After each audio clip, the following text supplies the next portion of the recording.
Guys, very important week. And I think this is a really important topic to raise awareness about. Yeah, it absolutely. is Donate Life Week, and it's all about organ donation. Did you know one person donating their organs can save up to 7 lives? Wow. That's incredible, isn't it? Is. And there is a gift. huge wait list here in Australia for people who need organs. Absolutely. And if you've ever been around anyone who is on the wait list for an organ, which I have, it's a hideously stressful painstaking, time. Yeah. Well, sadly, around 50 people die each year on the organ transplant wait list, and we've got to improve that. It's a conversation that I think we all need to have with our family. It's an awkward conversation. It is. Are you an organ donor? I am. You got it ticked? Got it ticked. My wife and I have had the conversation about it, and here is the exact reason for. The exact reason is this lady, our next guest. In 2018 on Elwood Beach, it's safe to say you died. Yes, I did die that night. But she Petra. is here alive and joining us this morning. Petra, good morning. Good morning. Thanks so much for having me. So tell us your story. You were running along the beach. Yeah, just a light jog along the beach. Was that something that you commonly did? Yes, I was very fit. Just spent 3 months in Morocco to become a surf instructor. Had done heaps of triathlons before. And Right. yeah, And you were running along the beach, and what happened? I was short of breath, starting to hyperventilate. And then I decided to sit down on a concrete ledge. And the last thing I remember is I looked at my phone and I thought, this doesn't feel right. Should I call someone? And then I woke up 4 weeks later in ICU. Wow. 4 weeks later. So someone recognised, you were having a heart attack? Yeah, heart attack, cardiac arrest. Yeah, And someone recognised that that was happening to you and obviously called an ambulance? Yeah, they did Yeah. CPR on the beach as well. Yeah, I was really lucky. So the first responder, she called the ambulance, and apparently I had a conversation with her while I was in and out of consciousness. And you don't remember any of it? Nothing. And then you were Wow. were you sort of in a coma? I was in a medical induced coma. Yeah. And you woke up 4 weeks later. So Yeah. you had an issue with your heart that you didn't realise was there, which is so frightening. Yeah, so, I was fit and it shouldn't have happened to me for all of those accords. Mm. And the medical team couldn't really figure out why that happened to me. And at the 4-week mark, they saw it on a CT scan that I had this heart defect that usually gets diagnosed as sudden death. And you usually don't survive it past the age of 2. Wow. So it was a miracle already at this Yeah. point you were still alive. Yeah. Did they tell you at that moment that the only way you will continue to be alive is through a heart transplant? No, because I still wasn't awake yet. Yeah, right. Oh, when they worked that out, you were Yeah. still in a coma. Yeah. And so then what is the process of getting from there when you wake up 4 weeks later from a coma So, to getting a brand new heart? so for me, at the 4-week mark also, they tried to wake me up from the coma, and I didn't respond. And so they asked my family and friends to say their final goodbyes. And My they did. goodness. That must have been so confronting. And you can tell now that you're so emotional about that. Yeah, I mean, I feel especially for my mom, But the good news is I woke up the next day. So So they've come out because your background is from Germany. Yeah. So were they in Melbourne or did they come out from Germany? yeah, so I was admitted as unknown female, and then they managed to have access to my phone, called a friend of mine who is German living in Melbourne as well, Right. and she then contacted my family overseas.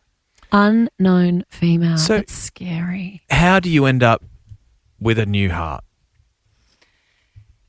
It's a long journey. So the first time they told me I needed a heart transplant, I wasn't a fan. I asked the cardiologist if there's any other option, and she just replied, "Yes, you die." And I was Wow. like, "Oh, Jeez. Wow. dying is not an option." When they said to you need a heart transplant, did they give you a rough time of how long you could possibly live without it?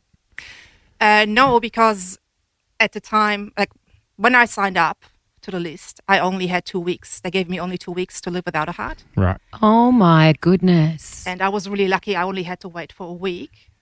But I can tell you that week was hell to be on the list. So were you being survived by a machine or how was Yeah. So I was- you were attached to a machine to keep your heart going? I was more machine than human actually at one point, because so I had a heart lung bypass machine, which was called ECMO. Then I was connected to an external LVAD machine, which is kind of like an artificial heart that usually you get connected to your body, but because I had very strong internal bleedings, they couldn't do that. So that's why I was at this urgent pace. How extraordinary is medicine? Isn't it amazing? Huh? Yep. And after a week, you find out you're getting a new heart. And there's something so like beautifully tragic about organ transplants is that while your family would be celebrating that you've got this opportunity to have a heart, there's another family grieving that they've lost a loved one for that heart to be donated. Yeah. And you see, I get emotional now because that stays with you. And it takes a long time to get over it as well, because survival guilt is really real. I was going to ask about that because, like, I would say they are mourning their loved one, but also their loved one now lives on through someone else. Is survivor guilt a thing? Yes, definitely. It took me a long time to get over it, and I do still think of my donor every day. And I just recently celebrated 7 years, but I also know my 7 years of bonus years are their 7 years of sadness. Of grief. Yeah. So you have, sorry, Clint. Do you know anything about your donor, or are you allowed to find out anything? No, they're very protective. I only know that it was a female, 6 months, plus minus my age. Yeah. Right, And, okay. and Because they do try and match it with, they try and match an organ with someone of a Right. similar age. I was going to ask, So is a that young why it was person such a isn't- quick turnaround? Well, the thing is, It you just- don't know, you don't know. because to get the organ, You just have to wait. You have to wait for someone else, and it's generally, and I don't know that much about it, but it's not generally people who pass away of old age because their organs are old. So it's someone your age who it's often a tragic, an accident or circumstances which are not expected for that organ to be healthy. And you've clearly never met this person or have any knowledge of this person, but you have part of this person with you. I mean, as the guy said, it's part tragic but part beautiful as well. What do you think about from day to day? What makes you emotional? I mean, this is just the essence of life, right? I'm lucky to be alive. Like where there's happiness, there's tragedy at the same time. Yeah.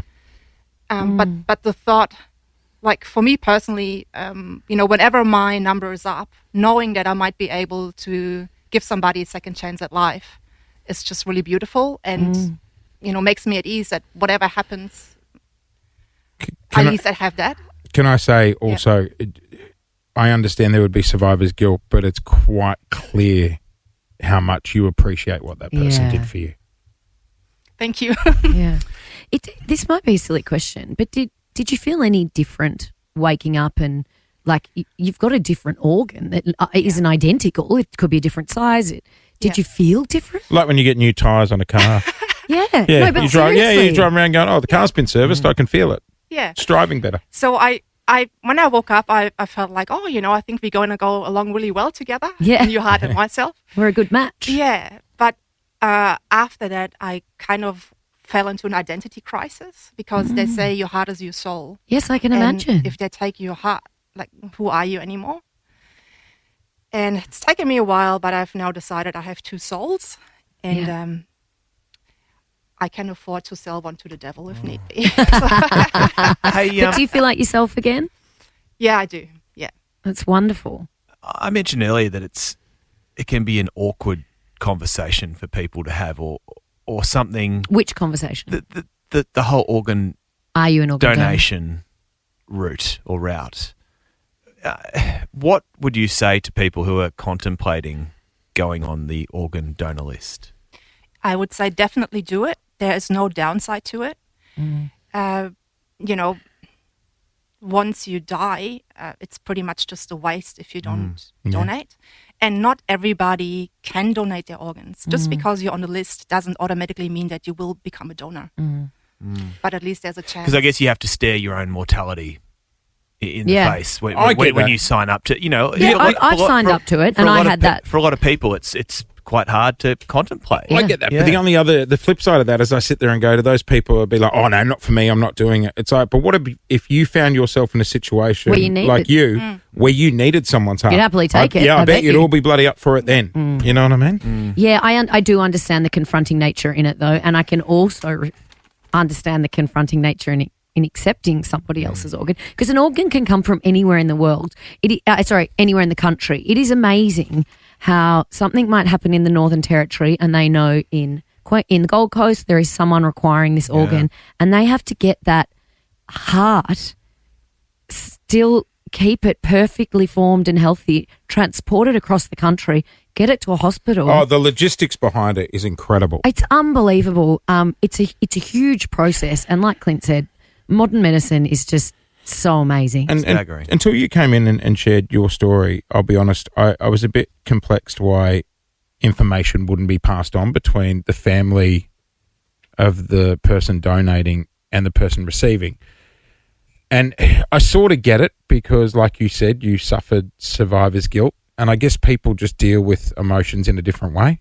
Yeah. Do you know what I mean? There's a lot to contemplate. Yeah, and you don't know how people are going to react, whether it's the family in grief or the survivor. But also, if you survive a heart transplant like you have, and you're doing your very best to get back on your feet and to get your life back, and then you've got another family grieving, it's very complex. Yeah, I get why they keep it anonymous. Yeah. I really do. Yeah. You do have the option to write a letter, though. Oh, okay. Yeah. So I've done that. You've written a letter to the family of the organ donor. So that's via Donate Life. So that you hand the letter into them, and you have to remove all your personalized data so they can't backtrack who you are. Right. And they then have the chance to accept the letter or not. And then they can also reply if they want to. Yeah. What? And you don't have to answer this, but what did you say to that family? I just try to express my gratitude. And I promise to them that I do the best that I can to take care of the gift that they're giving me. Oh. Wow. And did they reply? No, but they accepted the letter. Oh, so you got told they accepted the letter. And imagine receiving that letter for that family in their deepest, darkest hours of grief. That would have to bring you some kind of comfort, knowing what a magnificent gift their family member had given another family. And like I said it before, we just met you, but it is very clear to us how appreciative you are. She had a beautiful heart, and she's got a beautiful heart right now. Oh God, we're all in tears. Someone chopping onions. I'm even for Christmas, I'm setting an extra plate for my donor. Oh, that's so thoughtful. Well, look, it's special. Like we said, it's a heavy conversation, but I think it's so important to have it. Because at the end of the day, it's your next of kin, that has to give the green light. It could be your child, it could be your parent, it could be your brother or sister. So, you want to make your family aware where you sit on this. And can I just say that everybody thinks that tomorrow is promised. Everybody expects to wake up the next day, but not everybody does for whatever reason. So, and I don't say that to scare people. I just want people to live more fully and, be more in the moment and really enjoy the experience. Like when you go out with your friends or your family, you have that dinner, or you go to the movies with your parents or whatever, just to be more present, because you never know how long you're going to have. Well said. Now, it only takes 1 minute to register as an organ or a tissue donor at donatelife.gov.au or through your Medicare account. And I highly recommend everyone does it, because someone's life could be depending. It is Donate Life Week. Petra is joining us this morning. She received a heart transplant. Thank you so much for sharing your story. We really appreciate it, and good luck for the future. Thank you so much for having me.